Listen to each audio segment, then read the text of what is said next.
கர்த்தர் அற்புதம் செய்யும் வேலை எதுன்னு கேட்டீங்கன்னா, என்னால முடியல அப்படின்னு எப்போ நீ கையை தூக்குறியோ, நான் ஒன்றும் இல்லை அப்படி எப்போ சொல்றியோ, அதுதான் அவர் ஒர்க் பண்ற டைம். அதாவது டாக்டருங்கெல்லாம் கை விட்டாங்க, முடியாது. கிட்டத்தட்ட 20 வருஷத்துக்கு மேல 2 கிட்னி இல்லாம ஒரு ஊழியக்காரர் வாழ்ந்திருக்காரு. எனக்கு தெரியும். 20 வருஷத்துக்கு மேல 2 கிட்னியும் இல்லாம வாழ்ந்திருக்காரு. அதுவும் பைபிள் எழுதியிருக்கிற அற்புதத்தை பேசுறதை விட இப்ப நம்ம பிராக்டிக்கலா பார்த்துருக்க அற்புதத்தை சொல்றாங்க.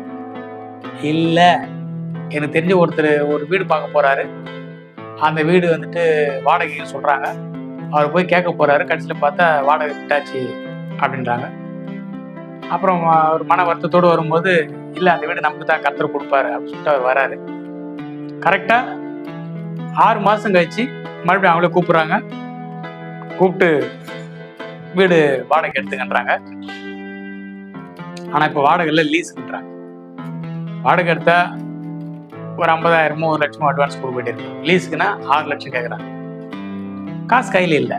அதெல்லாம் வரும் வாங்கன்னு வராது. கடைசியா பார்த்தா கரெக்டா அவரு எப்பயோ எங்கேயோ போட்டு வச்ச காசு எல்ஐசிலயோ சம்பாரு சரியா அந்த நேரத்துக்கு அது மெச்சூர் ஆகி வீட்டுக்கு காசு வருது தானா. எங்க இருந்து வரும், எப்படி வரும்? இந்த கேள்விகள் தான் அதை உன்னை விட்டு தூரம் எடுத்து போயிடுது. உனக்கு வர நன்மைகள்லாம் உன்னை விட்டு தூரம் போயிடுது.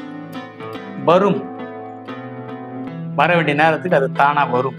ஏன்னா வசனம் சொல்லியிருக்குது, உலக தோற்றத்துக்கு முன்னுமே உனக்கு ஆயத்தம்னு வச்சுக்காரு. உனக்கு இன்னும் 10 நாளுக்குள்ள இத்தனை லட்சம் வேணும். இன்னும் 2 மாசத்துல என் பொண்ணு கல்யாணம் வச்சிருக்கேன். வரும். மாப்பிள்ளை கிடைக்கல, வருவார். பொண்ணு கிடைக்கல, வருவாங்க. குழந்தை பிறக்கல, பிறக்கும். உனக்கு வேணும்ன்றது உண்மைனா அது கிடைக்கும். ஆண்டவர் கேட்கிறதான், உனக்கு வேணுமா? மன விருப்பத்தின் படித்தாருன்னு சொல்லியிருக்கிறாரு. சும்மா அதை இந்த அப்படி இல்லை. உனக்கு என்ன விருப்பமோ அதை கொடுக்குறேன்னு சொல்றாரு. சண்டை போட பிடிச்சிக்குதா, சண்டைக்கார பொண்டாட்டி கொடுப்பாரு. சமாதானமா இருக்க பிடிக்குதா, அன்பான கணவனை கொடுப்பாரு. நீ விரும்புறதுதான் உனக்கு கிடைக்கும். நீ விரும்பாத சில பேர் சும்மா தான் பிடிக்காது, கூப்பிட்டு சண்டை போட்டு இருப்பாங்க. அது அவனுக்கு பிடிச்சிருக்கு. பார்த்துருக்கீங்களா? காலைல சிரிச்சிருப்பாங்க, நைட்டு சண்டை போட்டுருப்பாங்க. அண்ணன் தம்பி அடிச்சுக்குவாங்க, அக்கா தங்கச்சி அடிச்சுக்குவாங்க, சண்டை போட்டுக்குவாங்க. அப்பா அம்மா கிட்ட, பிள்ளைங்க கிட்ட. அது அவங்களுக்கு பிடிச்சிருக்கு. அது சில பேரோட கேரக்டர். ஆனால் கர்த்தர் உங்ககிட்ட என்ன சொல்றாருன்னா, உனக்கு என்ன வேணுமோ அவர் கொடுப்பாரு. வெயிட் பண்ணு. எவ்வளவு நாளுங்க வெயிட் பண்றது? உனக்கு எப்ப தேவையோ அப்ப கிடைக்கும். அதை அனுபவிக்கிறதுக்கான மனப்பக்குவம் உனக்கு வரும்போது அது உன் கைக்கு வந்துடும். எவ்வளவு கொடுப்பாரு? 1000 கோடி கேளு, 1 லட்சம் கோடி கேளு, ஏன் கொடுக்க மாட்டாரு? இந்த தெருவே எனக்கு வேணும் கேளு, கொடுப்பாரு.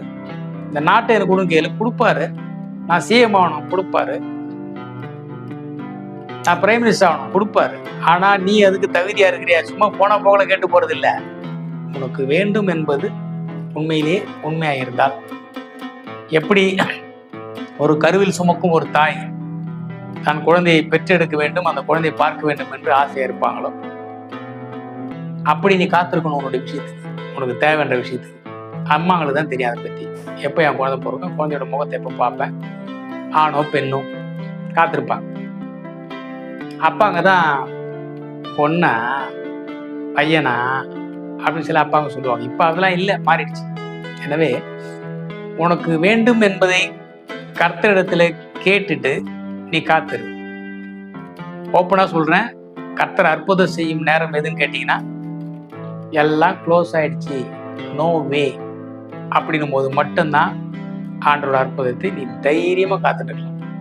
கர்த்தர் தாமே உங்களுடைய வாழ்விலும் வைத்தியர்களால் கைவிடப்பட்டவர்கள், அதாவது மருத்துவர்களால் கைவிடப்பட்டவர்கள், இந்த உலகத்தில் கணவனால் கைவிடப்பட்டவள், மனைவியால் கைவிடப்பட்டவள், பிள்ளைகளால் கைவிடப்பட்ட பெற்றோர், வேலை கிடைக்காமல் கஷ்டப்பட்டு கொண்டிருக்கிறவர்கள், வீடு இல்லாம ஹவுஸ் ஓனர் துரத்திட்டாங்க, வீட்டை விட்டு காலி பண்ண சொல்லிட்டாங்க, எங்க போறதுன்னு தெரியல.